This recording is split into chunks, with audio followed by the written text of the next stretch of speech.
think it would help to have a quick clarification on the precise meaning of two terms. Terms I've unfortunately misused multiple times already: assault weapon and assault rifle. First, the assault rifle. Militaries use two main classes of rifled long guns: a battle rifle and an assault rifle. The battle rifle fires a heavy or long cartridge either in single burst or auto, and typical examples from World War II are the Mauser 98K or the Lee Enfield.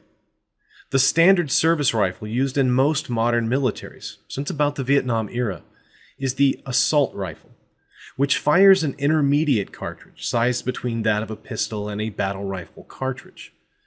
Assault rifles are generally smaller and lighter and used at shorter ranges. They match the highly mobile tactics of a modern military, trading penetration and precision for faster movement and tracking. Now that we know what an assault rifle is, what exactly is an assault weapon? The term has a legal definition in the US that I'll get to in a moment, but generally the requirements are semi-automatic fire, meaning the weapon fires every time you pull the trigger, and a detachable magazine, as well as any two features associated with a military-style design. These features include a folding or telescoping stock, a pistol grip, a mount for a bayonet, a built-in flash suppressor, or a mount for a grenade launcher. Pistols with semi-auto capability and detachable magazine can also be included in the category of assault weapons if they have a magazine that attaches anywhere other than the pistol grip, if they have a threaded barrel to accept a barrel extender or, quote, suppressor, which in the movies is called a silencer, or they have a hand grip on the barrel.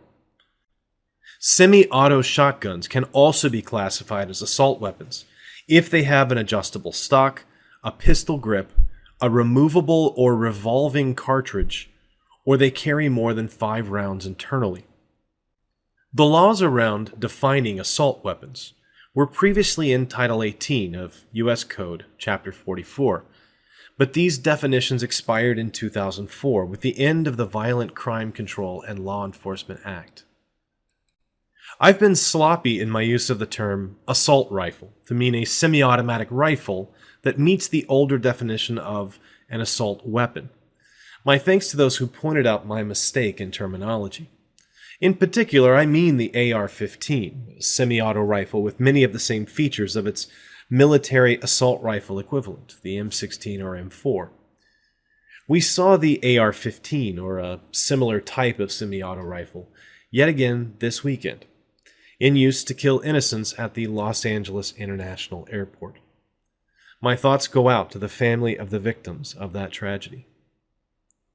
I want to point out that the AR-15, while a recurring theme in tragic mass shootings, is also one of the most popular weapons here in the United States.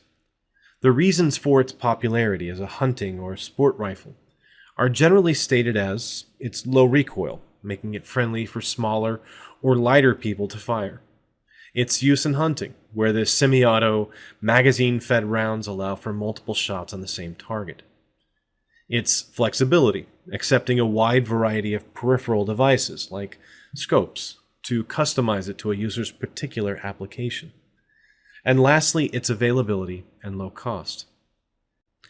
In my previous video, I stated that assault weapons fell closer to the hand grenade end of the use-misuse spectrum, and many people assumed I meant that it was more dangerous in the hands of criminals, which it honestly probably is. In spite of the FBI statistics showing that it is rarely used, it's been used very publicly for a particular type of indiscriminate mass shooting.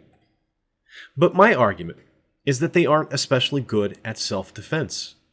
While shooting them may be comfortable for people with smaller frames, they'd be hindered in close quarters or against a charging attacker by the nature of the barrel and cartridge. Assault-style weapons are designed for high fire rate over intermediate ranges. That makes them more valuable to an attacker, in my opinion, than to a defender in civilian hands. You're welcome to disagree, and it's not essential to my argument that we can use objective criteria to evaluate the risk-to-benefit ratio of firearms, that any particular weapon has a particular ratio. My primary point is that the design of a weapon, whether it be a hand grenade or magazine-fed shotgun, is relevant to the issue of how best to write legislation to regulate it. I look forward to further discussion. My goal here, as always, is productive dialogue. I know this is a contentious issue, but it's also an important one. Too important, so far as I am concerned, to leave in the hands of politicians.